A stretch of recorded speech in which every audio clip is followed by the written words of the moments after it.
Hi guys, welcome to today's video. It's Friday again. Super happy to be here and I hope you're gonna watch this. Today I want to talk to you about a very interesting topic, and it is why do you need to have a coach, and how a coach can actually help you to skyrocket your performance, right? And I want to start with two coaches actually that they're gonna kind of bring the difference between a coach and a trainer, right? So there's a guy named Tim Grover, and if you read his book, he wrote a book called Relentless. And Tim Grover is basically one of the most known, maybe probably NBA coach, and he's not coaching the game, but he was mostly working on the mindset and the mental state of the players, right? So he was working with Michael Jordan through his whole career. He was working with Kobe Bryant in his whole career, and he wasn't a basketball player. So what he was good at, though, he was very good in identifying what stops his players or the clients we're working with in actually succeeding or reaching to their full potential with what they already know, or how to improve what they already know in order for them to get to peak performance. And obviously Michael Jordan and Kobe Bryant was like the best basketball players ever. Same thing goes about Tony Robbins. Now, if you haven't heard about Tony Robbins, he's one of the most probably world-known peak performance coach, and through the past like 40 years, he was working with presidents, with governments, with like famous people and VIPs and like really wide range of people worldwide. And he has nothing to do with entertainment. He's not governing a country.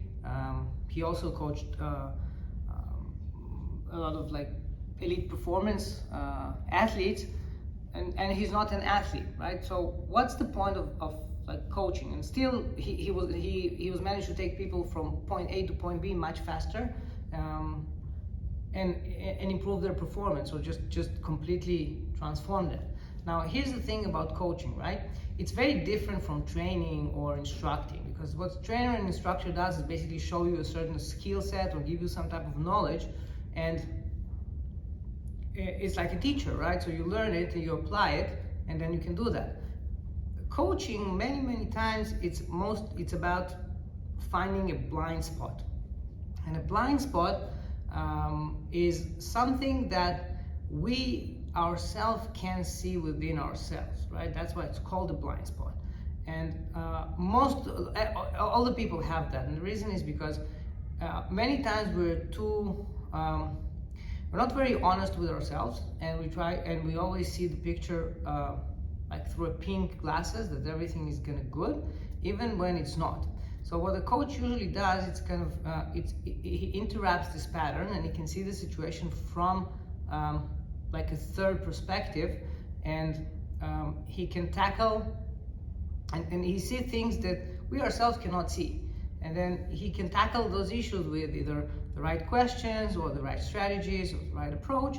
And then when we start addressing that, then things start changing, and then suddenly our performance gets better, right? Because remember, there might be very small thing that somebody tells you that suddenly clicks a bulb in your head, and you say, hey, like, what's going on? And then from that moment, everything becomes different. Your performance becomes different, the way you do things becomes different, the way you think becomes different, right? So that's exactly what a coach does. So it's not that the people can't do it themselves. They can. They can work on themselves, and they can learn, and they can go and do things for 2-3 years, or they can just work with a coach that basically shortcuts the time of taking somebody from point A to point B, just because he's able to identify where's the problem, he can tackle it, and he can give you the strategies on how you can get from point A to point B, but you have to apply them, right? Part of working with the coach is that he always gonna challenge you with what are you doing, because a coach's goal is for you to succeed and for you to get the best results that you can. But you have to actually put the work. You have to follow the strategies. You have to put the efforts into it. If you're not doing that, then it doesn't matter how good is the coach. You still have to do the work. and his book in Tim Grover's book, when he's talking about working with like all these NBA players, high players, so he says like they always show up before all the team, and then they perform most of the shots. Even they're the best players in the world. He said like Michael Jordan was the best in the world, and he still was coming to training before his teammates, and he was leaving the training after his teammates, because he was always putting more hours. He wanted to be the best, and he wanted his performance to be like flawless in a sense. So he was putting the time and the effort to do the work, and Tim Grover describes in a book of like both with him and Kobe Bryant how they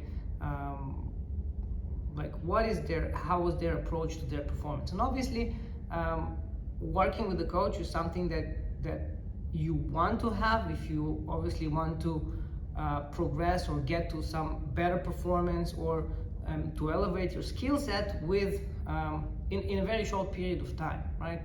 There's things that you can do yourself, but with coaching it's way faster. It can save you a lot of pain in the process, because you're not you don't need to hit all the walls and all the challenges that you might hit on the way, simply because the coach might already have this experience before, or work with people before that have exactly the same challenges. Or three, he just can give you the strategies of how to overcome that, right? And then you can choose whether to do it or not. That's one of the things that when I work with my clients, many times it's not about technical stuff. Like if we take it back to like weight loss issues or like fitness issues, many times people have the information. They know how they can get healthy, right? But they're not doing that. And then sometimes they know and they think they have the right information, but their information is wrong. Or sometimes they assess themselves in the wrong way, which is not beneficial for them. And then they keep on doing what they're doing, they don't see the results, or the results coming too slow, and then they're frustrated because you're not getting to where you want to be, right? And you don't see any kind of tangible changes, and then obviously people quit. So part of the thing is actually identify why whatever you know is not working, or how you can actually better apply what you already know.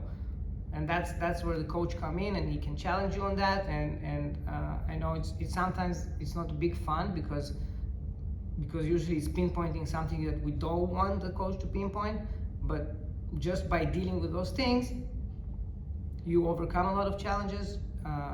You start seeing things that you've never seen before, and you can actually, when you see those things, you can actually deal with them and improve your performance in whatever area it might be.